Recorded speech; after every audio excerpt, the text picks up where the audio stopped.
نړیوال جام لپاره تجربه هم سوي ځکه اوس مخکې هم زه دا شی مخکې هم ما ویلې یو انټرویو کې چې اوس هغه وخت نه ده چې مونږ وایو چې مونږ ایکسپیرینس نشته مونږ اول ورلډ کپ یا دویم ورلډ کپ ته مونږ اوس کافي کرکټ کړی ده اوس ماشاءالله ډېر الکان ډېر میچور شوي دي اوس دا شی مونږ ته پکار ده چې مونږ لپاره بورډ څومره تمرینات په لاره چې یا مونږ ته څومره سیریزونه برابرولی سي چې نړیوال جام شل اوریزه ده بیا هغه نه وروسته 500 اوریزه ده نو باید دې لپاره مونږ ډېر کار وکړي کرکټ بورډ په دې شیانو باندې باید ډېر جدي پام غونه وکړي خو ټیم ماشاءالله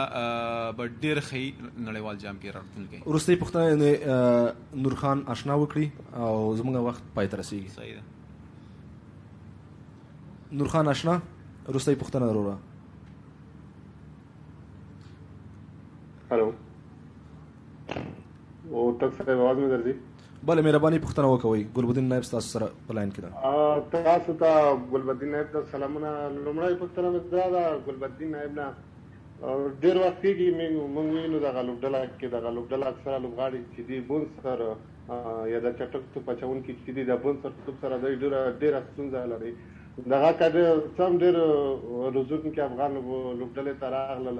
یو خو دغه ستونزه بې خیال نه شو اکثره دوی په دغه بون توپ وکټ د لاسه ورکوي دویمه پوښتنه دغه د سلیکشن برخه کې ده که چېرته د فاست بالینګ په ځای له دوی سره یو احتیاطي لوبغاړو کې یو په 15 کسیز پاټ کې کیس احمد هغه که چېرته دوی سره هغه کیس احمد په 15 کسیز پاټ کې شامل وای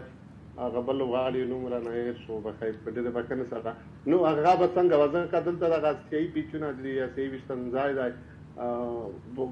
دوی هغه فاست بالینګ باندې تکیه ډېره زیاته کړې وه په لوبډله کې هغه فاست بالران زیات کړو نو که چېرته دغه کیس احمد دوی سره ته ظالمه دومره معلومات لري ما نه ولې پوښتنه کوي ظالمه ټولې پوښتنو کې د خپل سوالونه دي ظالمه سم سلیکټر یار څه خو خیر انشاءالله هر څه به سم سي سمیږي به نو بس مننه ټولو نه مننه ګلبدین نایب ستاسو نه ډېره زیاته مننه ماري مینی تھینکس